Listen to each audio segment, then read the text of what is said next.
Captain Jake Mitchell stood on the bridge of the UES Discovery, watching the stars through the main window.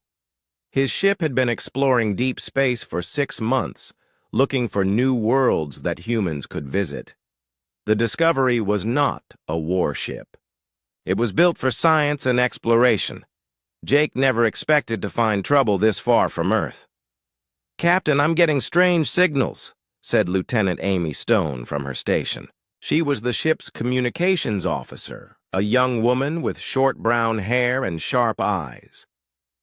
"Something big is coming our way." Dr. Lisa Park looked up from her science station. She was the chief science officer, a smart woman who loved discovering new things. "The readings are huge, Captain. Whatever it is, it's much bigger than our ship." Commander Ryan Bell stepped closer to Jake. Ryan was the tactical officer, a tall man with military training. "Should we prepare weapons, sir?" Jake shook his head. "We're explorers, not fighters. Let's try to talk first." The main screen lit up, showing empty space. Then something appeared that made everyone on the bridge go silent. A massive ship came out of hyperspace. It was 10 times bigger than the Discovery. The ship was dark metal with sharp edges and weapon ports all over its hull. Red lights glowed along its sides like angry eyes. "My God," whispered Dr. Park. "I've never seen anything like it." Amy's station started beeping fast. "Captain, they're sending us a message. Put it on screen," Jake said. The image that appeared made several crew members step back. The alien was tall and covered in dark scales. It had 4 arms and a head, like a lizard with sharp teeth. Yellow eyes stared at them with cold hate. When it spoke, its voice was deep and threatening. "I am War Prime Zethrix of the Vorthak Empire," the alien said. "You will identify your species and your world." Jake stepped forward. "I'm Captain Jake Mitchell of the United Earthship Discovery. We come in peace. We're explorers looking to make friends with other species." Zethrix made a sound that might have been laughter, but it was not friendly. "Peace? Friends? Weak words from a weak species? The Vorthak Empire has conquered 17 star systems. We take what we want. The strong rule, the weak serve." "We don't want any trouble," Jake said. "We just want to explore and learn." "Your ship is small. Your weapons are weak. Your people look soft," Zethrix said, looking at the human crew with disgust. "Tell me, where is your home world?" Dr. Park whispered to Jake. "Don't tell him about Earth." But Jake believed in honesty. "Our home is called Earth. It's a peaceful world with billions of people." Zethrix's yellow eyes grew bright with interest. "Billions? A rich world with many slaves to take. You have made this easy for us human." "We're not slaves," Ryan said, anger in his voice. "And we won't become slaves." "You will," Zethrix said. "All species bow to the Vorthak. We have never lost a war. Your tiny ship proves how weak you are." Jake tried to stay calm. "We have escort ships with us. The UES Guardian and UES Shield are nearby." "Show me," Zethrix demanded. Amy sent signals to the escort ships. 2 smaller human vessels appeared on both sides of the Discovery. They were military ships, but still much smaller than the Vorthak dreadnought. Zethrix looked at the human ships and laughed again. "These are your warships? Pathetic. Let me show you the power of the Vorthak." The alien ship's weapons started glowing. Jake realized what was about to happen. "All ships, shields up! Evasive action!" But it was too late. Bright red beams shot from the Vorthak ship. The UES Guardian exploded first, turning into burning metal and gas. The UES Shield tried to run, but another beam caught it. In seconds, both escort ships were gone.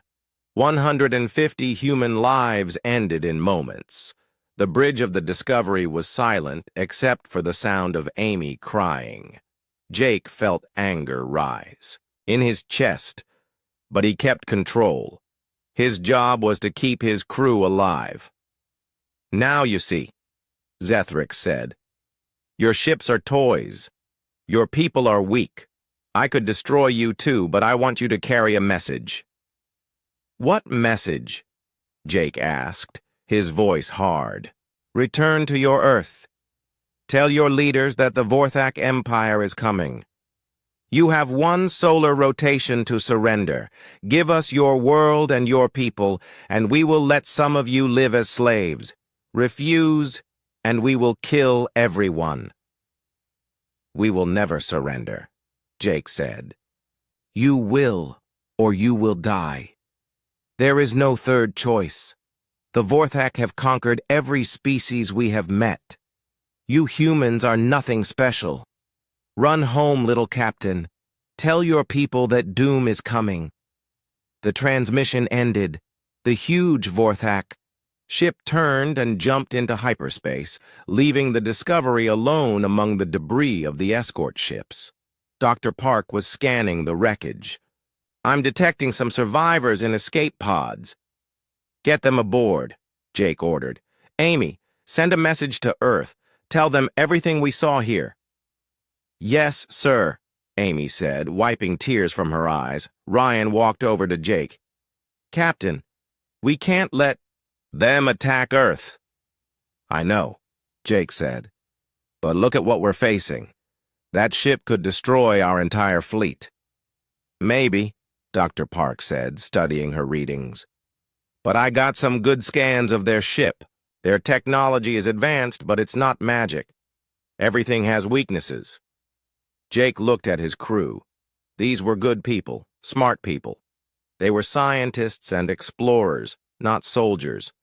But they were human, and Earth was their home. "Set course. For Earth, best speed," Jake ordered. "We have a warning to deliver." As the Discovery jumped into hyperspace, Jake thought about what he had seen. The Vorthak were strong and cruel. They had better weapons and bigger ships. They had conquered 17 worlds. But Jake remembered something his grandfather had told him about the old wars on Earth. Sometimes the side with the biggest guns doesn't win. Sometimes the side that fights for something important finds a way to victory. The Vorthak thought humans were weak because they wanted peace.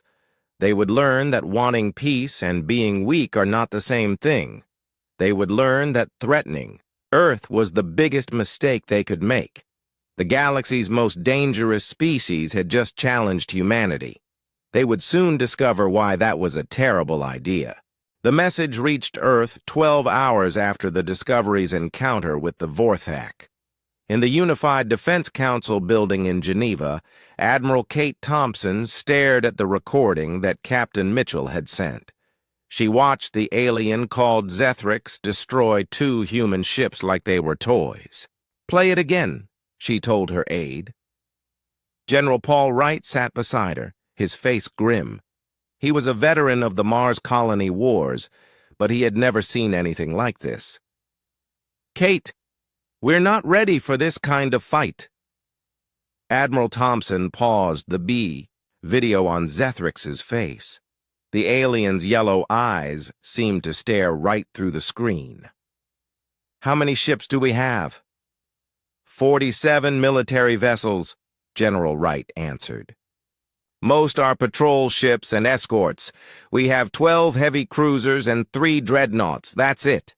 And they have, according to Mitchell's report, at least 200 ships. All bigger than anything we've built." Dr. Sam Cole entered the room, carrying a tablet. He was the head of xenobiology, a thin man with gray hair who had spent his life studying alien life forms. But he had never expected to study a species that wanted to destroy humanity. "I've analyzed the wreckage data that the Discovery sent," Dr. Cole said. "The Vorthak are reptilian, About 8 feet tall with 4 arms. Their skin looks like armor. But they're still biological. They can be hurt. Can our weapons hurt them? Admiral Thompson asked. Their ships have energy shields, but the readings show gaps in coverage. Their hull armor is strong, but not perfect. The real problem is numbers. We can't fight 200 ships with 47. General Wright stood up and walked to the window. Outside, he could see the lights of Geneva. Millions of people lived in the city, going about their normal lives. They had no idea that aliens were coming to make them slaves. What about the colonies? He asked. I've sent warnings to all human settlements, Admiral Thompson said. Most are starting evacuation procedures, but some are too far away to reach in time. On the colony world of New Terra, Maria Santos was loading supplies into a transport ship. She was a teacher, but today she was helping families escape. Her husband Tony was an engineer who worked on the colony's power systems. He should have been on the transport too, but he had stayed behind. Maria, you need to go, Tony said over the radio. The ships will be here soon. I'm not leaving without you, Maria replied, carrying a small child to the transport. The child was crying for her parents, who were loading equipment on another ship. Someone has to keep the power running for the evacuation. I'll catch the next transport. Maria knew he was lying. Tony always volunteered for dangerous jobs. It was one of the things she loved about him, and one of the things that scared her most. Back on Earth, a new transmission came through the deep. Space network. Every human communication device picked up the signal. Zethrix's face appeared on screens across Earth and all the colonies. People of Earth, the alien said. I am War Prime Zethrix of the Vorthak Empire. Your ships have told you we are coming. This is good. It will save time. In the Defense Council building, everyone stopped what they were doing to listen. The Vorthak Empire has conquered 17 star systems. We have destroyed thousands of ships and enslaved billions of beings. You cannot fight us. You cannot hide from us. You cannot win. Admiral Thompson felt her hands clench into fists. You have one solar rotation to surrender. Send a message to these coordinates with your complete surrender. Give us your world, your technology, and your people. Those who submit will become slaves. Those who resist will die. The message continued. We have studied your transmissions. You care about your families, your children, your weak and old. This makes you vulnerable. Surrender now, and we will let some of them live. Fight us, and we will kill them all. The transmission ended. The room was silent for a moment. He's trying to scare us, General Wright said. It's working, Dr. Cole replied honestly. Admiral Thompson activated the emergency broadcast system. Her voice would reach every human in the solar system and all the colonies. This is Admiral Kate Thompson of the Unified Defense Council. You have all heard the alien ultimatum. I want every human to know that we will never surrender. Earth is our home. Humanity is our family. We will fight.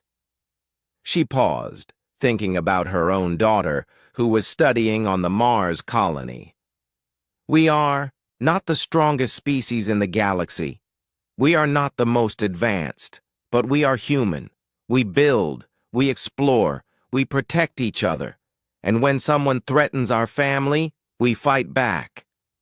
Across the solar system, humans heard her words. On New Terra, Tony Santos was working to convert the colony's fusion reactor into a weapon. On Mars, students were learning to use mining equipment as tools of war. In Earth's asteroid belt, miners were preparing their ships for battle.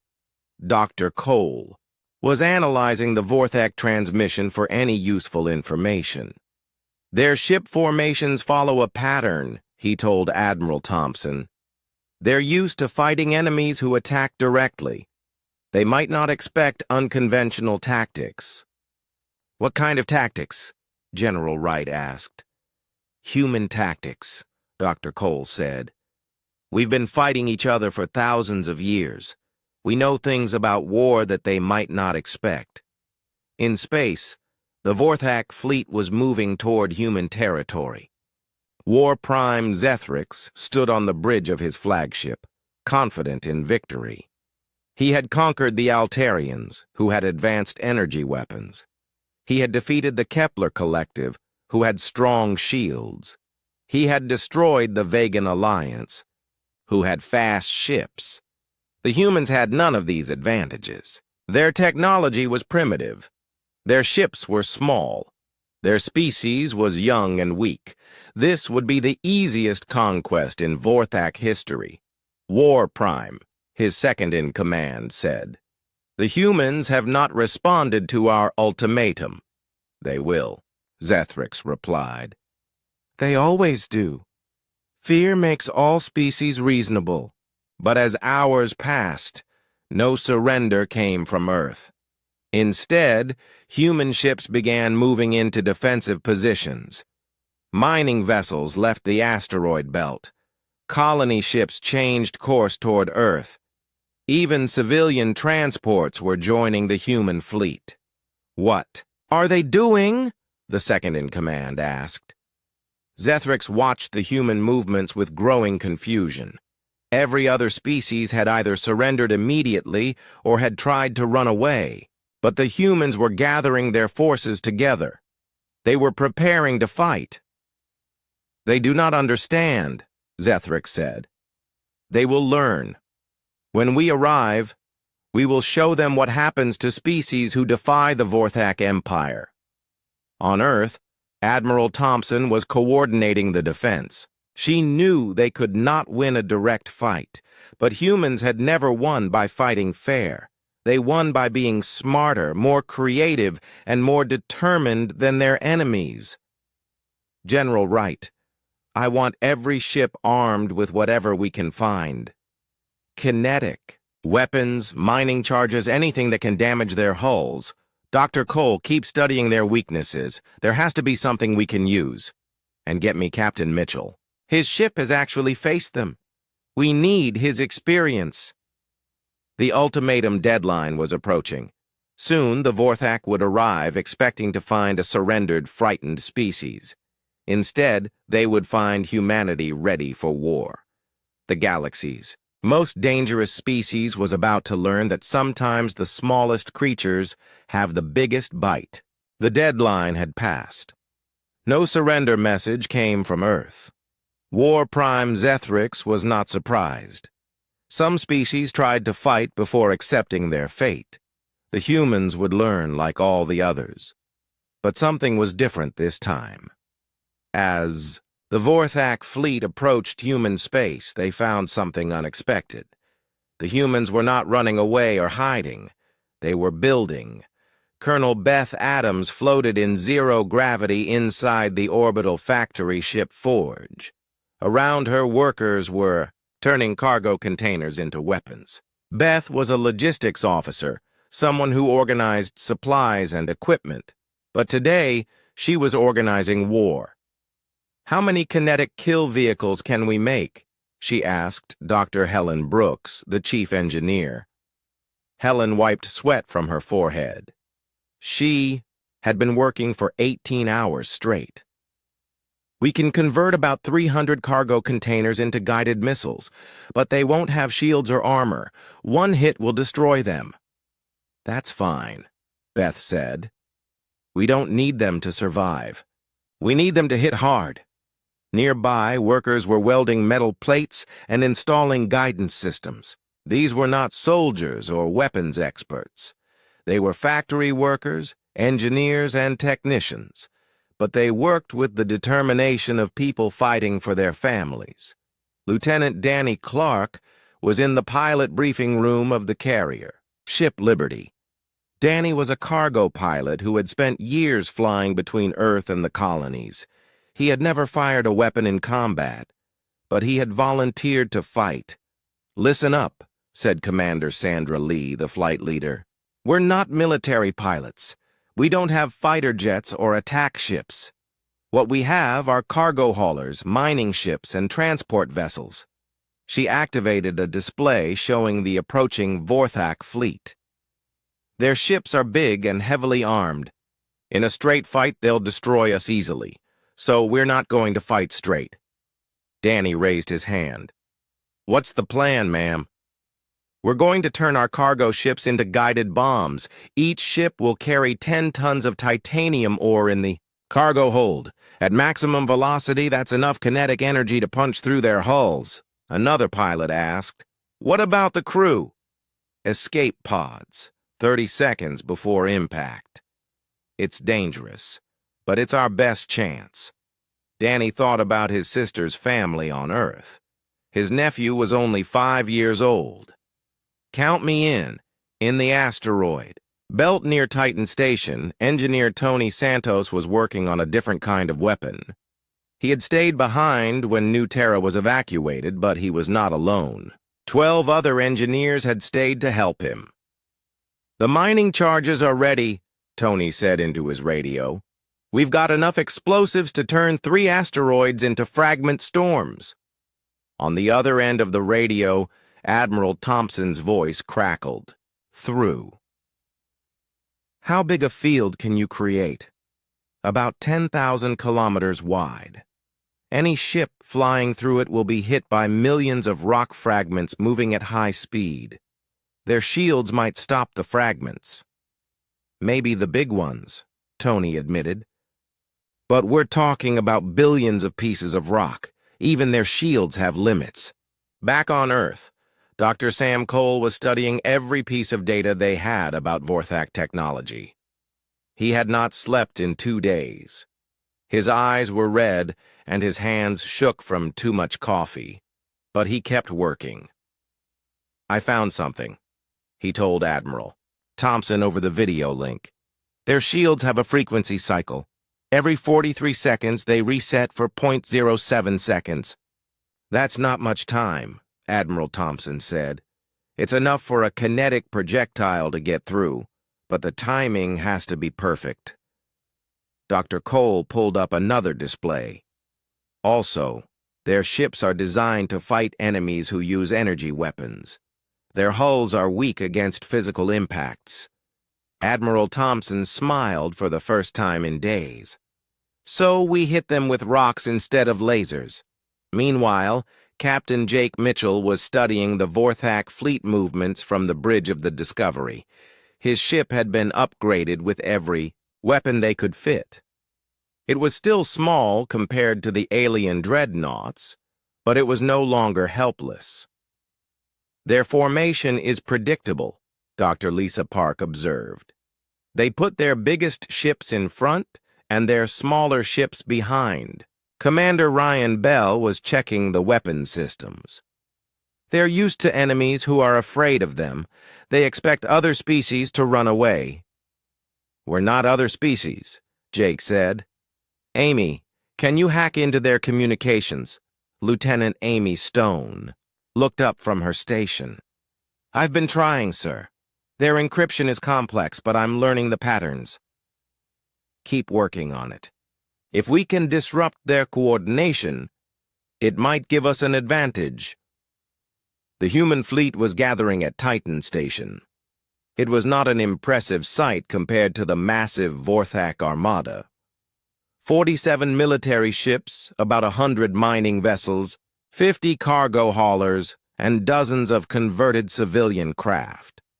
Most of the human ships were tiny compared to the alien dreadnoughts. But the humans had something the Vorthak did not expect. They had spent their entire history fighting each other with limited resources. They knew how to be creative. They knew how to turn everyday items into weapons. They knew how to fight dirty. Colonel Beth Adams was coordinating with factory ships across the solar system. "How many automated mines do we have?" 2,000, came the reply. They're disguised as cargo containers and communication satellites. Deploy them along the Vorthak approach route. When their ships get close, activate them all at once. The Vorthak fleet was only 6 hours away. War Prime Zethrix expected to find scattered human ships trying to run away. Instead, his sensors showed the humans gathering at a single point. They are making a stand, his second-in-command observed. Foolish, Zethrix replied. It will make destroying them easier. But as the Vorthak fleet got closer, strange readings appeared on their sensors. Space around Titan Station was full of objects that did not look like warships. War Prime?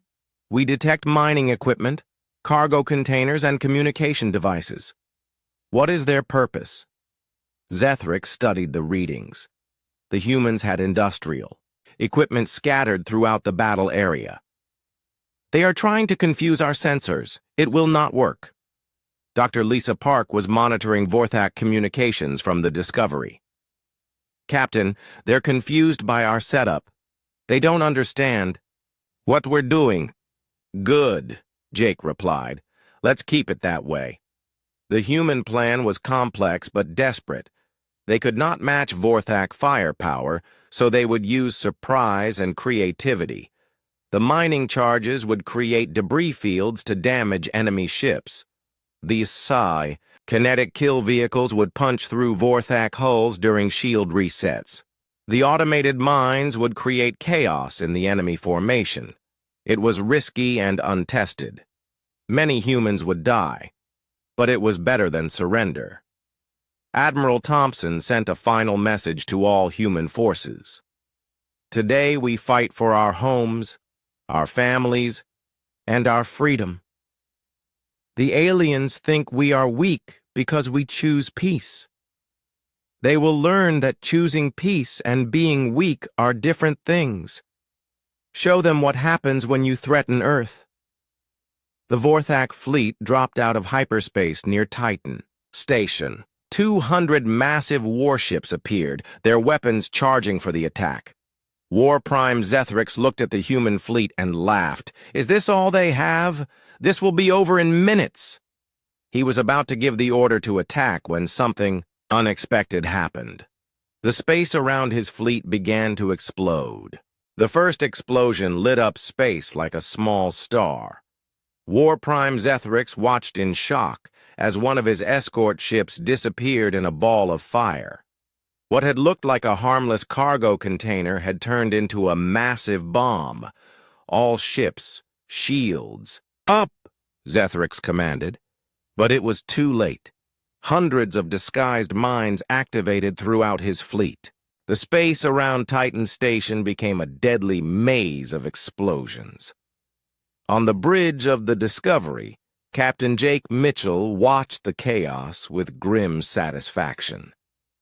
Phase 1 is working. Amy, are you ready with the communication hack? Lieutenant. Amy Stone's fingers flew over her controls. Almost got it, sir. Their communication frequency is there. Suddenly, Vorthak ships began receiving strange signals. Instead of military commands, they heard something the alien warriors had never experienced. Human music, classical symphonies, rock songs, and folk melodies filled their communication. Channels. Commander Ryan Bell was coordinating the kinetic strikes. All cargo pilots, begin your runs. Remember, escape pods at 30 seconds before impact. Lieutenant Danny Clark pushed his cargo hauler to maximum speed.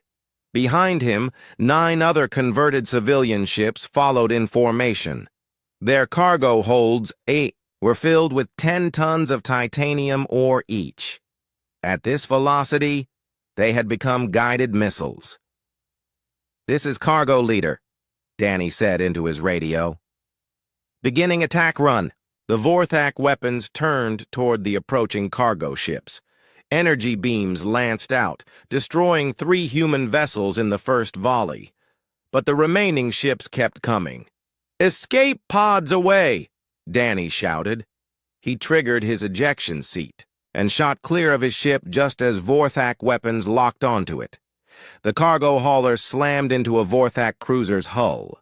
10 tons of metal ore, moving at thousands of meters per second, punched through the alien ship's armor like a bullet through paper. The cruiser broke apart, its hull cracking from the impact. Dr. Lisa Park was monitoring the battle from her science station. Captain, their shields are down to 60%.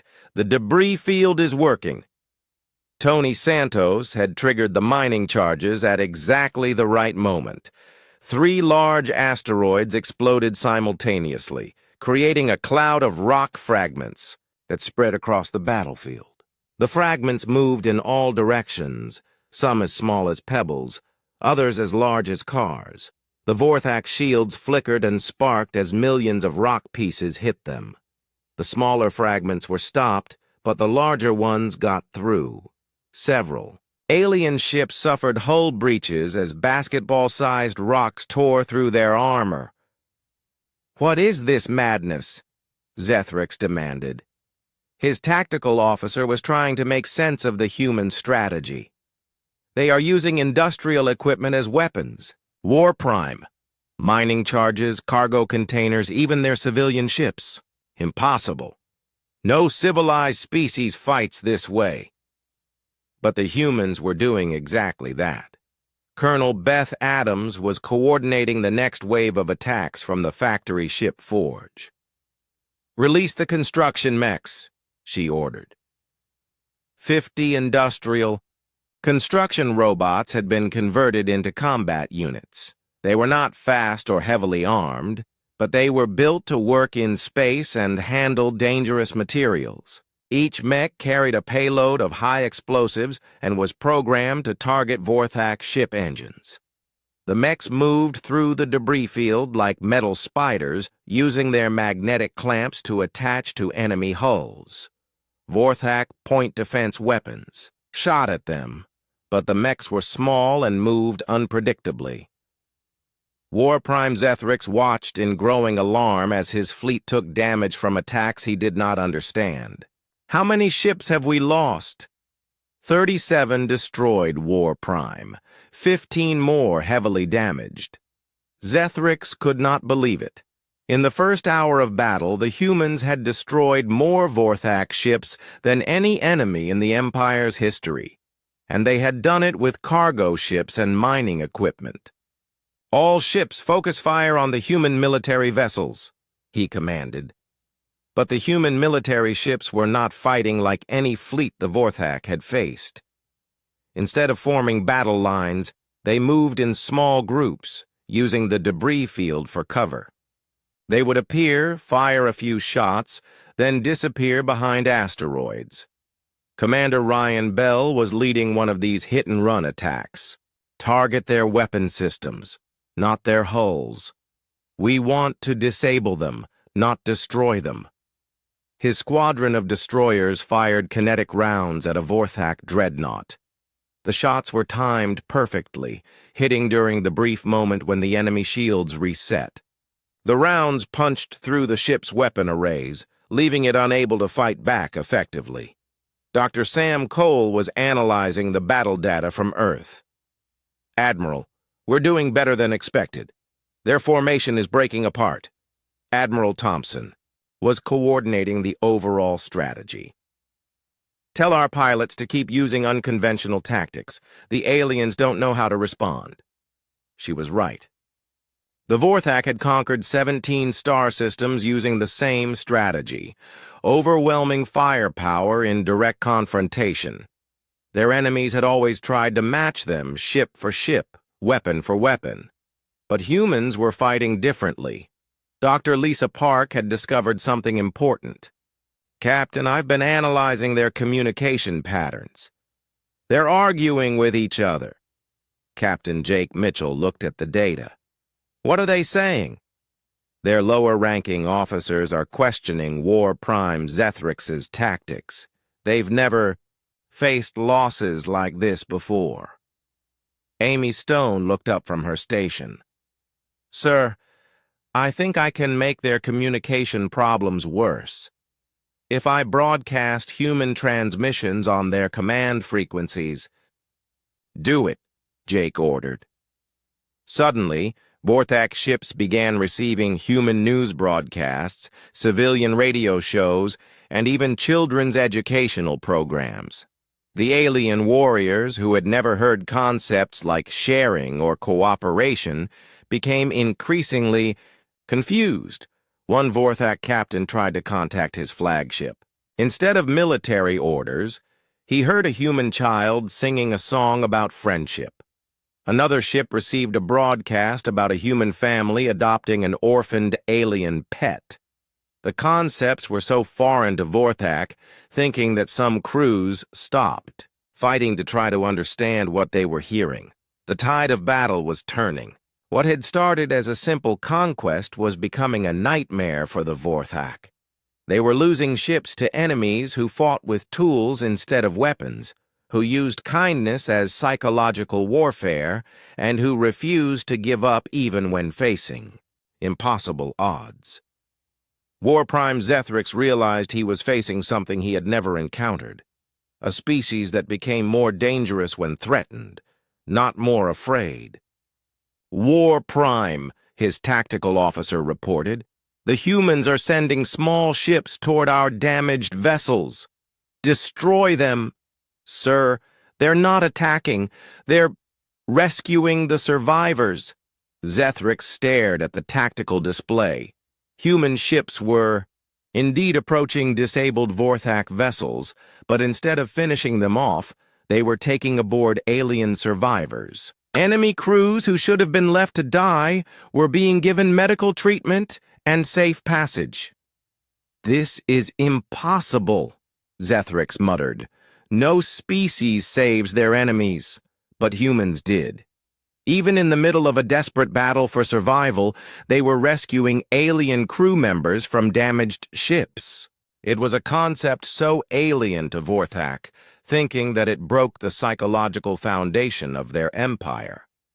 The Vorthak had built their power on the belief that all species were like them, cruel, selfish, and willing to do anything to survive.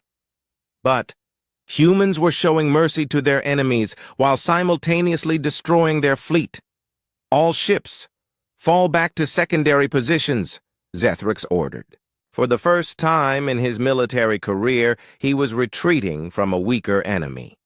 As the Vorthak fleet pulled back, humans began recovering their own survivors and treating wounded aliens with the same care they gave their own people. The galaxies. Most dangerous species had just learned their first lesson about humanity. Sometimes the most powerful weapon is not a gun or a bomb, but the willingness to show mercy to those who show you none. War Prime Zethrix stood in his command chamber, staring at the battle reports. In 6 hours of fighting, he had lost 43 ships to an enemy that should have been destroyed in minutes. His remaining fleet was damaged and demoralized. Worse, his own officers were beginning to question his leadership. "This is unacceptable," Zethrix growled to his second-in-command. "Bring me the terror weapons." "War Prime, are you certain? The planet-killer platforms have never been tested in combat. The humans have humiliated the Vorthak Empire. They will pay with their worlds." 3 massive ships emerged from hyperspace behind the main Vorthak fleet. Each one was twice the size of a normal dreadnought and carried orbital bombardment weapons capable of destroying entire planets. The terror weapons were Zethrix's final solution to the human problem. The target was Haven Prime, a human colony, world with 50,000 civilians. Most had evacuated when the war began, but many had refused to leave their homes. Governor Linda Hayes was one of them. "Governor, you need to get to the bunkers," said Colonel Steve Parker, the colony's military. "Commander, our sensors show 3 massive Vorthak ships approaching." Linda looked out the window of the governor's mansion at the city below. Families were running toward underground shelters, carrying their children and what few possessions they could save. I'm not hiding while my people are in danger. Ma'am, those ships carry planet-killer weapons. If they start bombardment, then we fight them, Linda said simply. Steve, are the hidden defenses ready? Colonel Parker smiled grimly. Yes, ma'am. The aliens don't know what we've been building down there. For months, the colonists of Haven Prime had been working on a secret project. They had converted their geothermal power plants into massive railgun installations hidden beneath the planet's surface. The weapons were crude but powerful, capable of launching projectiles into orbit at tremendous speed. Carol Davis was leading a group of children to the shelters when the first Vorthak bombardment began. She had been a school teacher before the war, but now she was helping coordinate the planet's defense. The sky above turned red as energy beams struck the city's shields. Don't be afraid, Carol told the children as explosions shook the ground. The grown-ups are going to protect you. But even as she spoke, she could see the shields failing. The Vorthak weapons were too powerful. In minutes, the bombardment would reach the city. That's when the planet fought back. Hidden railgun emplacements across Haven Prime fired simultaneously. Projectiles the size of telephone poles shot up from beneath the ground, moving so fast they glowed white-hot. The Vorthak ships, focused on bombardment, were not prepared for ground-based weapons. The first projectile punched completely through a planet killer's hull. The ship's reactor containment failed, and the massive vessel exploded in a ball of nuclear fire. The second ship took 3 hits and began falling toward the planet's surface, its engines destroyed. War Prime Zethrix watched in horror as his terror weapons were destroyed by what he had thought was a defenseless colony world. How is this possible? They're civilians! His tactical officer was studying the sensor data. War Prime. The entire planet appears to be fortified. They've turned their power plants into weapons. Their mining equipment has been converted to defensive systems. Even their civilian buildings have hidden gun positions. On Haven Prime, Tony Santos emerged from his underground control center. He had been coordinating the railgun strikes from a bunker deep beneath the colony's main power plant.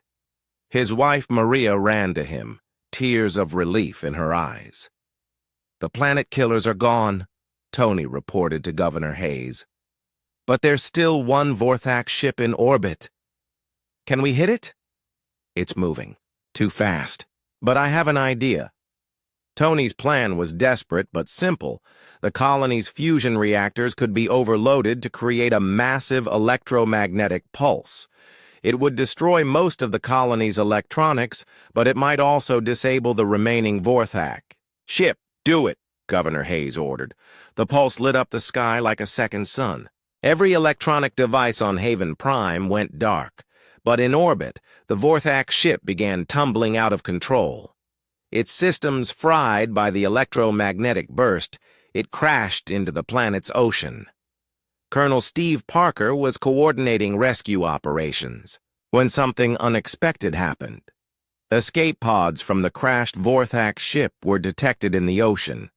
Despite everything the aliens had done, the humans of Haven Prime began rescue efforts. "Are you insane?" one of the Marines asked. "They just tried to destroy our world." "That's exactly why we're saving them," Colonel Parker replied. "We're not like them." The rescue operation was led by Carol Davis, who had organized fishing boats and diving teams to recover the alien survivors. As they pulled unconscious Vorthak warriors from the water, she spoke to her volunteer teams. "Remember, they're scared and far from home, just like we would be. Treat them like you'd want to be treated." When the first Vorthak warrior regained, consciousness in the human medical facility, he expected to be tortured or killed. Instead, he found human doctors treating his injuries with the same care they gave their own wounded. A human child had even drawn him a picture of flowers to help him feel better. The alien stared at the drawing, unable to understand why enemies would show him kindness. News of Haven Prime's victory spread throughout human space. A colony world had defeated Vorthak planet killers using converted industrial equipment and sheer determination. More importantly, they had shown mercy to the aliens who had tried to destroy them. War Prime Zethrix received reports from the survivors his rescue teams had recovered. The stories they told made no sense to him. Humans fighting to protect people they had never met. Enemies who saved the lives of those who tried to kill them. Children drawing pictures for alien prisoners. War Prime, his second-in-command, said carefully, "Perhaps we should reconsider our strategy." "Never!" Zethrix roared. "The humans are weak. Their mercy is a disease that makes them vulnerable." But for the first time in his career, Zethrix felt something he had never experienced. Doubt. The Vorthak Empire had conquered 17 star systems by being more cruel and ruthless than their enemies, but humans were defeating them while showing kindness to Vorthak prisoners. Dr. Sam Cole was analyzing the psychological profiles of captured Vorthak soldiers when he made a discovery that would change the war. The aliens were not naturally evil. They had been conditioned by their society to believe that strength came from cruelty and that mercy was weakness. "Admiral Thompson," he reported from Earth, "I think we've been fighting this war wrong." "What do you mean?" "The Vorthak aren't monsters. They're victims of their own system. Every act of kindness we show them breaks down their conditioning. We're not just winning battles, we're changing their entire world view." Admiral Thompson looked at the reports from Haven Prime. Human civilians had defeated planet-killer weapons and then risked their lives to save the crews. "Keep studying them, Sam. If we can understand them, maybe we can end this war without destroying their entire species." On his flagship, War Prime Zethrix was facing a crisis he had never imagined. His warriors were beginning to question the Empire's methods. Reports from human prison camps described alien captives being treated with respect and dignity. Some Vorthak soldiers were even asking to defect to the human side. "This is impossible," Zethrix muttered, reading the reports. "No species treats their enemies this way, but humans did. And with every act of mercy, every gesture of kindness, every moment of compassion shown to their enemies, they were proving that there was a different way to be strong. The galaxy's most dangerous species was learning that sometimes the greatest victory is not destroying your enemy, but helping them become something better." After the disaster at Haven Prime, War Prime Zethrix pulled his fleet back to Vorthak territory to regroup. He had lost 67 ships and 3 planet killers to an enemy he had expected to defeat in hours.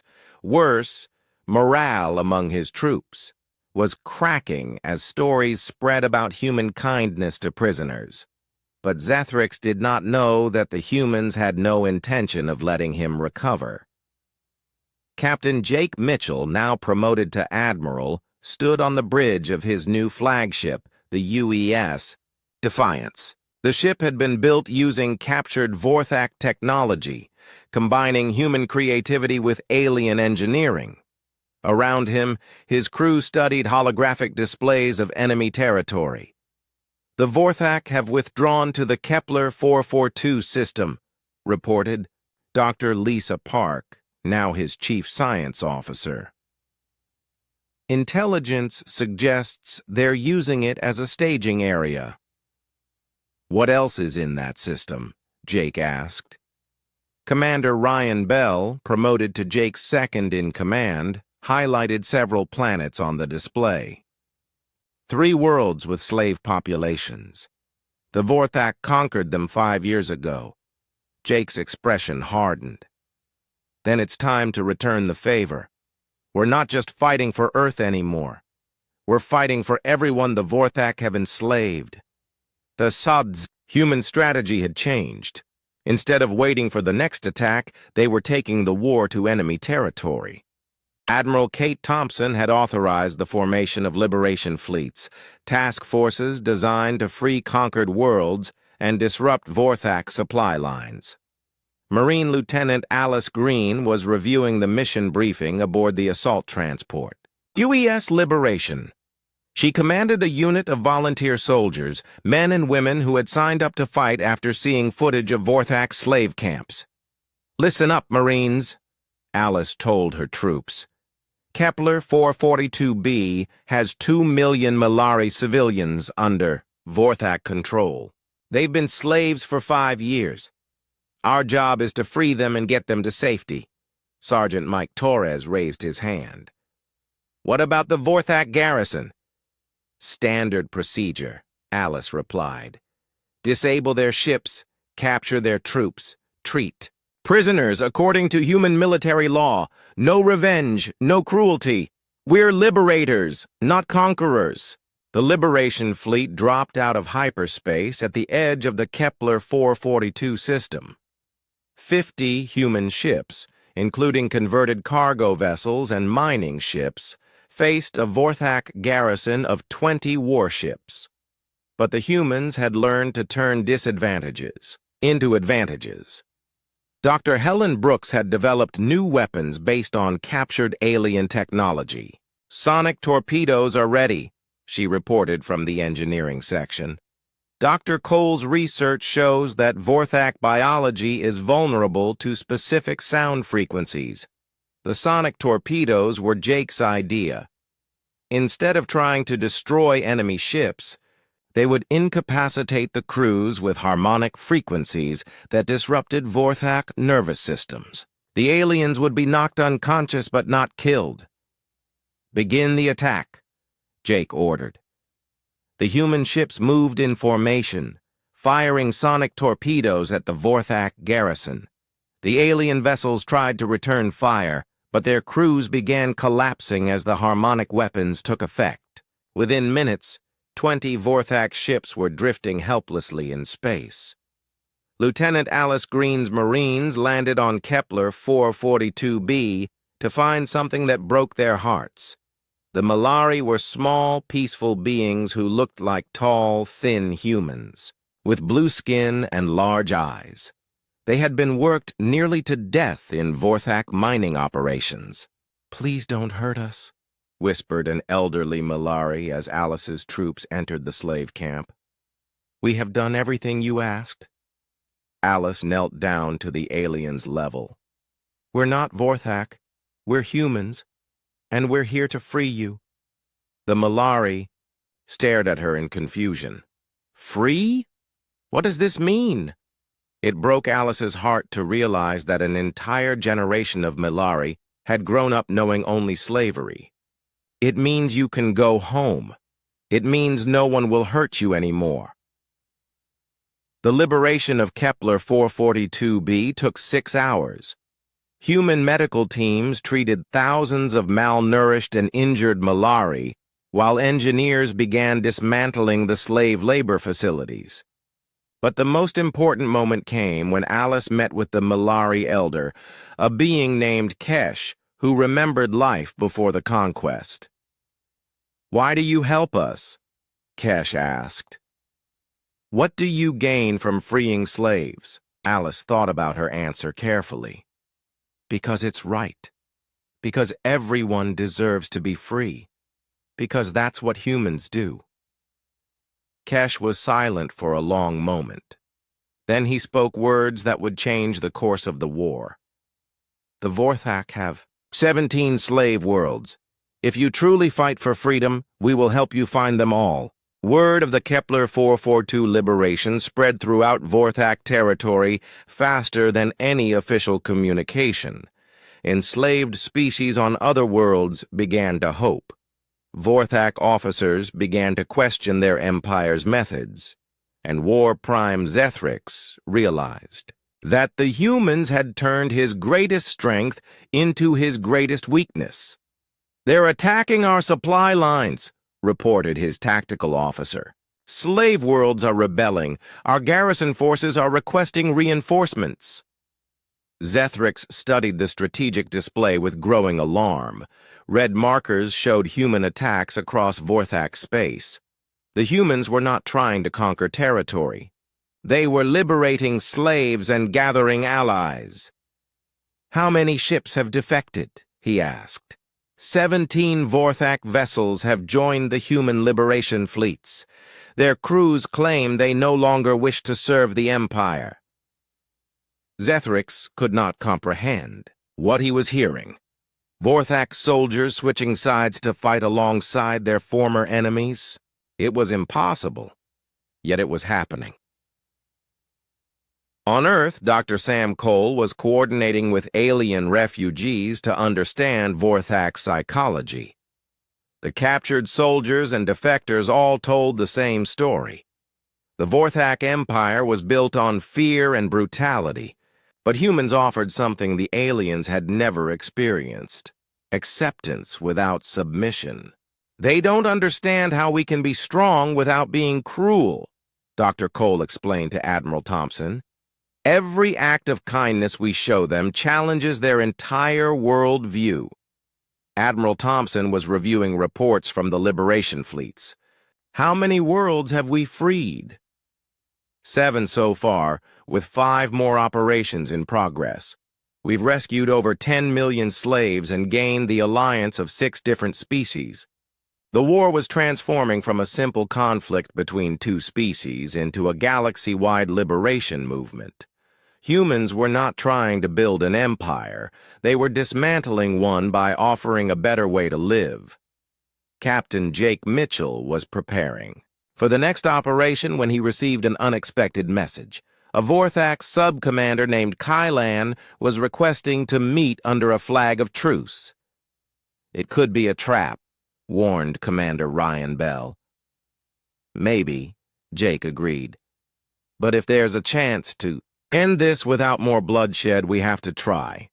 The meeting took place on a neutral asteroid between the 2 fleets. Jake arrived with minimal security, demonstrating the trust that had become humanity's signature in this war.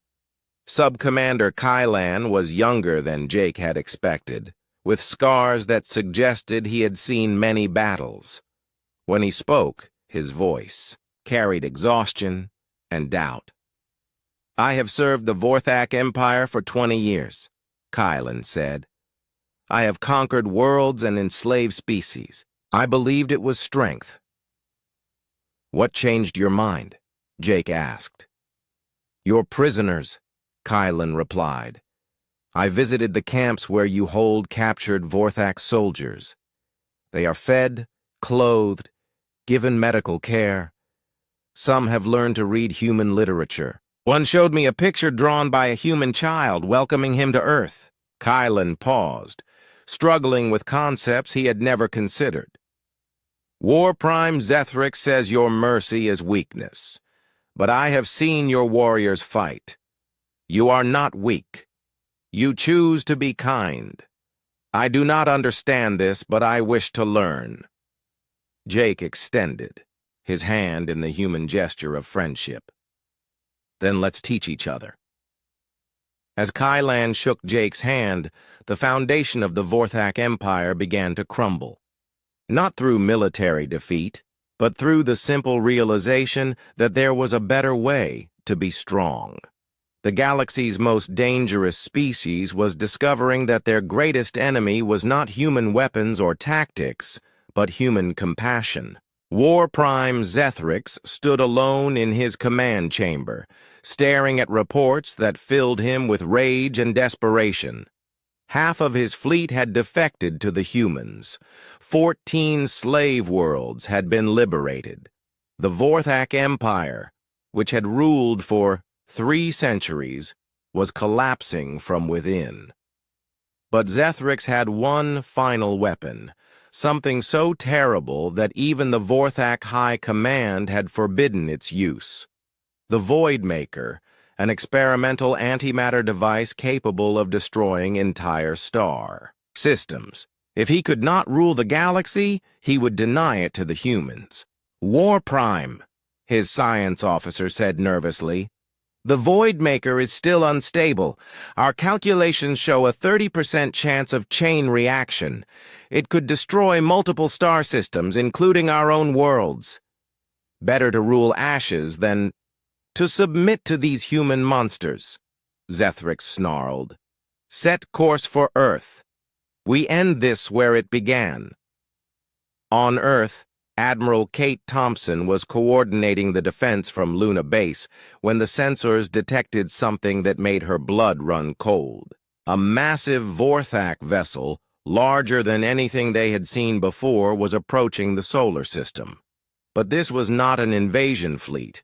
It was a single ship carrying something that could end all life in the system. Dr. Brooks, what are we looking at? Kate asked. Dr. Helen Brooks studied the sensor readings with growing horror. It's some kind of antimatter weapon, Admiral. The energy signature is... This could sterilize the entire solar system.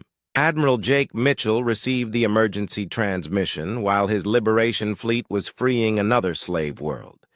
The message was simple, but devastating. Zethryx was bringing a doomsday weapon to Earth, and he had to be stopped. How long do we have? Jake asked.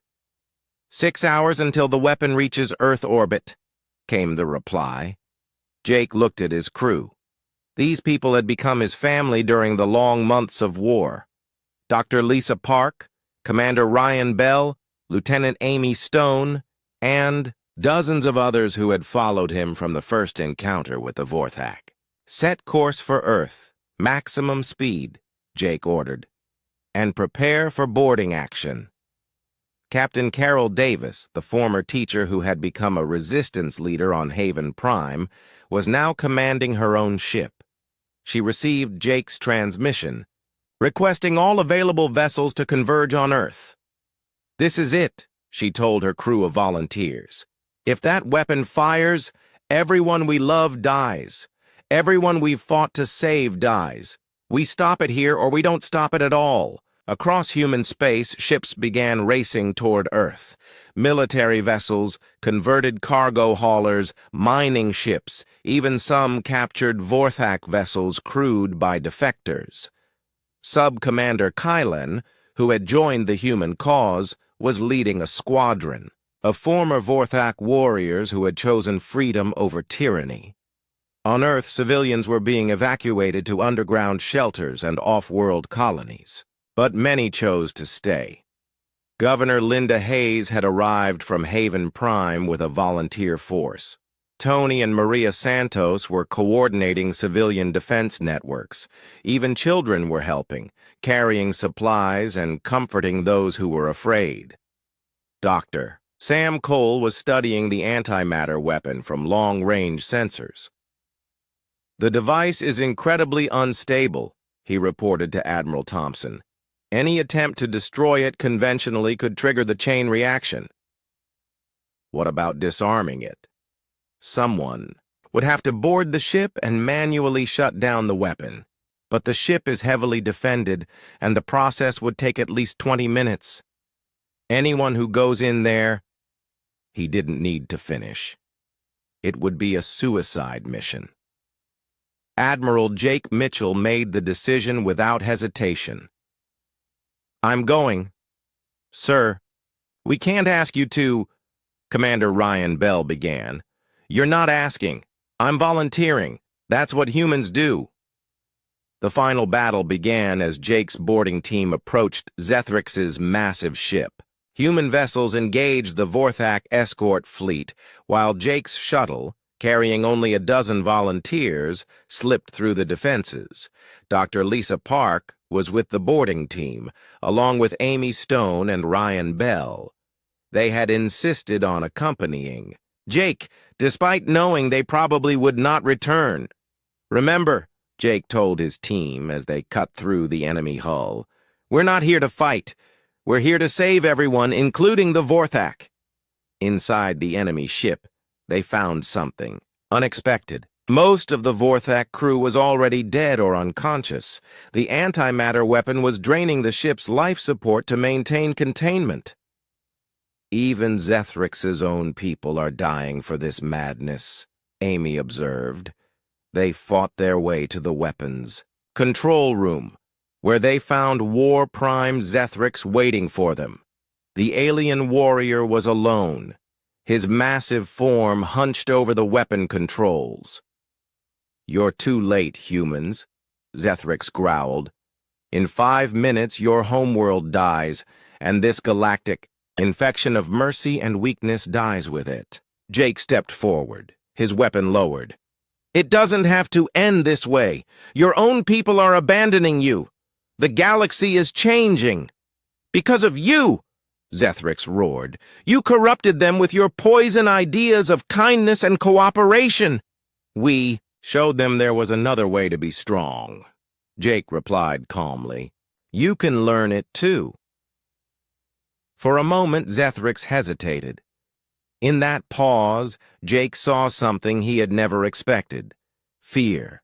Not fear of death, but fear of being wrong about everything he had believed.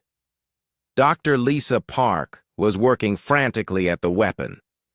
Controls. "I can shut it down, but someone needs to manually vent the antimatter containment.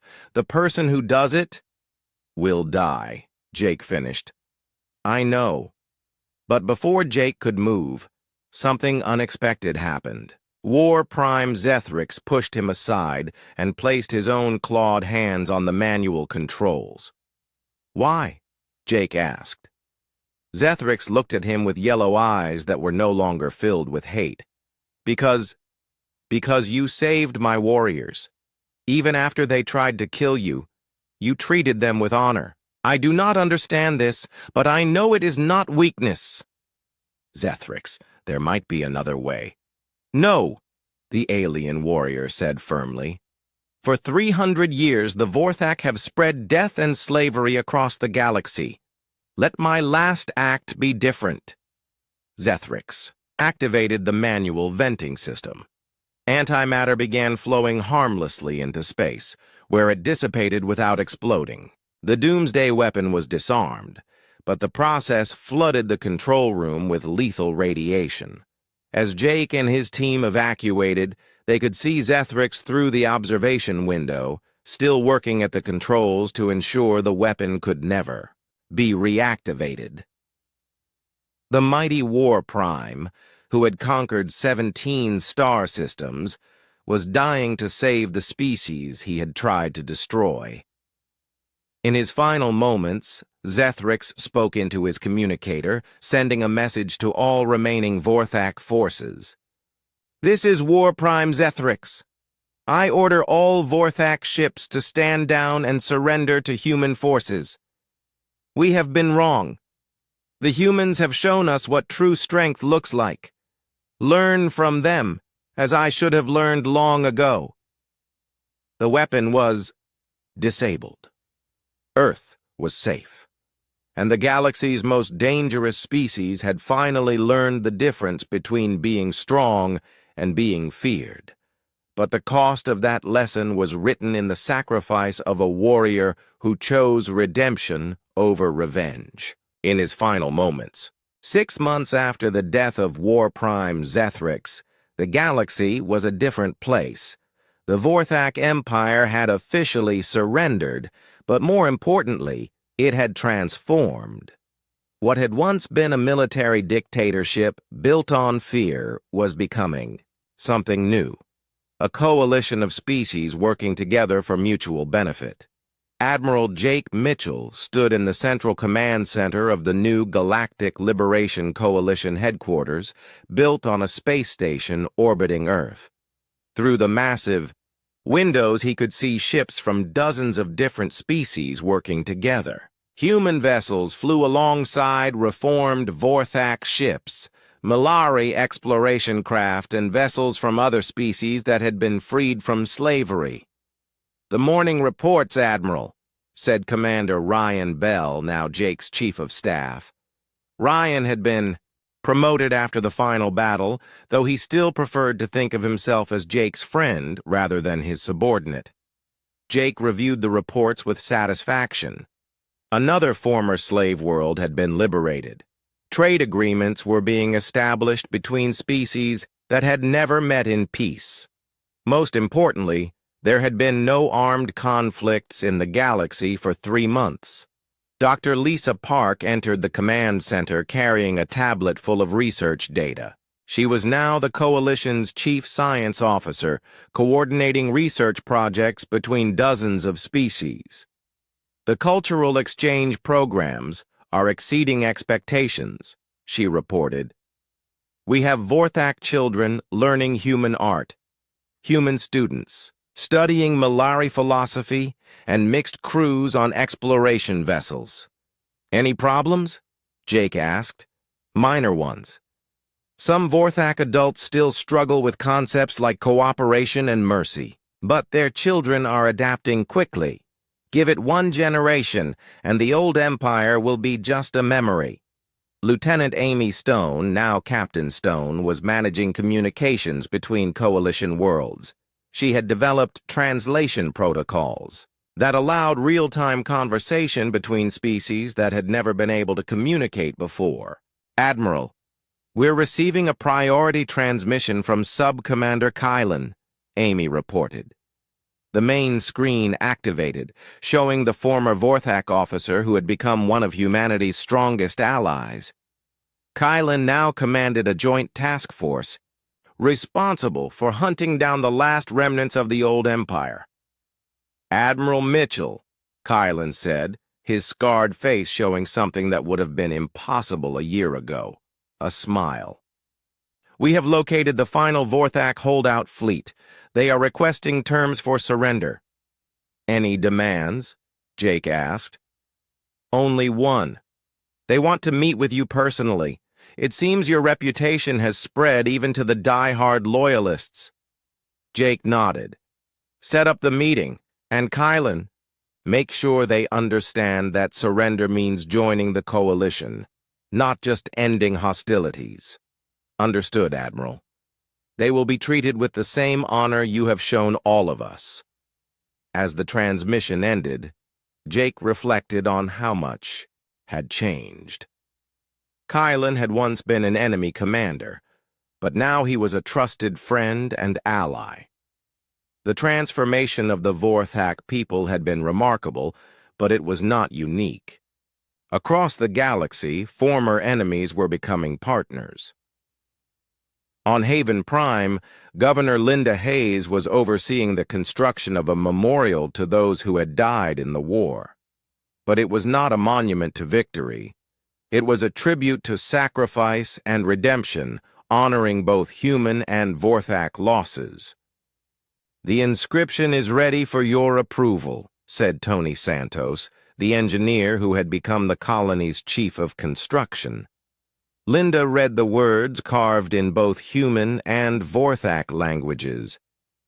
"Here lies proof that even the greatest enemies can become the strongest friends when mercy replaces fear and understanding conquers hatred."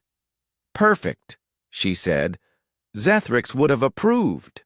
The memorial included a special section dedicated to War Prime Zethrix himself. Despite being the enemy commander, his final sacrifice had saved Earth and made peace possible. Human and Vorthak children now learned about his redemption as an example of how anyone could choose to change. Dr. Sam Cole was working on his latest project, a comprehensive study of how the war had changed both species. His research would become the foundation for preventing future conflicts. "The key insight," he explained to a gathering of Coalition leaders, "is that aggression is not natural to the Vorthak. It was learned behavior, reinforced by their society. When exposed to different values, they adapted quickly. Admiral Kate Thompson, now the Coalition's Secretary of Defense, was reviewing the military integration reports. How many former Vorthak officers have joined Coalition forces? Over 60%, Dr. Cole replied. They're proving to be excellent officers when their training focuses on protection rather than conquest. The integration had not been without challenges. Some humans struggled to trust former enemies, while some Vorthak found it difficult to abandon centuries of military tradition. But gradually, understanding was replacing suspicion. Carol Davis, the former teacher who had become a war hero, was now running the Coalition's education program. She was teaching human and alien children together, helping them learn about different cultures and perspectives. Today we're going to learn about the Milari, she told her mixed class of human and Vorthak children. They believe that knowledge should be shared freely, not hoarded. Can anyone tell me why that might be important? A young Vorthak child raised her hand.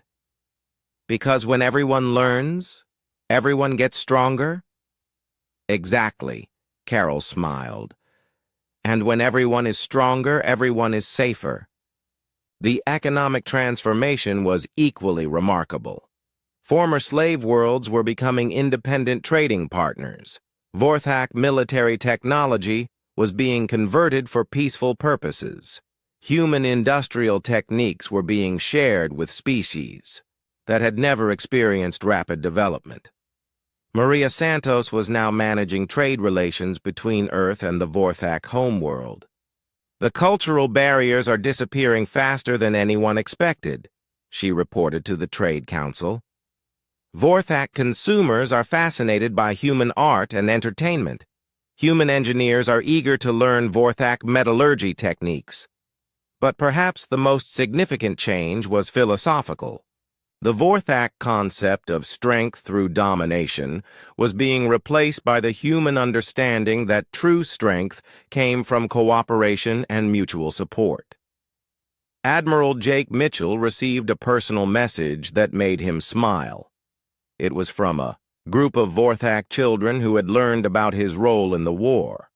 They had drawn pictures showing humans and Vorthak working together to build spaceships and explore new worlds. We want to be explorers like you, their message said. We want to find new friends in the galaxy, not new enemies. As Jake prepared for the meeting with the final holdout fleet, he thought about how the war had begun.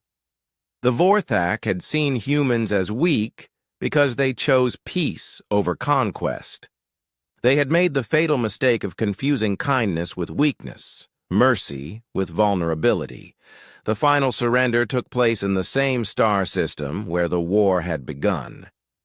Jake met with the holdout commanders aboard a neutral vessel, accompanied by representatives from all Coalition species. We do not understand your ways, the lead Vorthak commander admitted. But we have seen the results.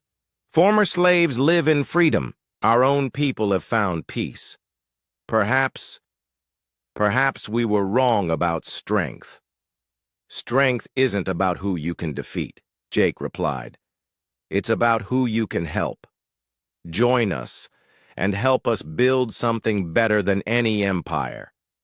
The commander looked around the room, seeing humans, reformed Vorthak, liberated Milari and other species all working together as equals. We surrender, he said, not to human conquest, but to human hope. As the last Vorthak fleet joined the Coalition, the war officially ended. But more than a war had ended. An age of imperial conquest and species domination was giving way to an era of cooperation and mutual growth. Jake stood on the observation deck of his flagship, watching ships from dozens of species flying together in perfect formation. The galaxy's most dangerous species had indeed made one mistake.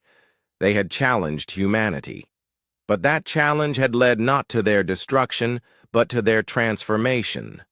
The Vorthak had thought they were the apex predators of the galaxy.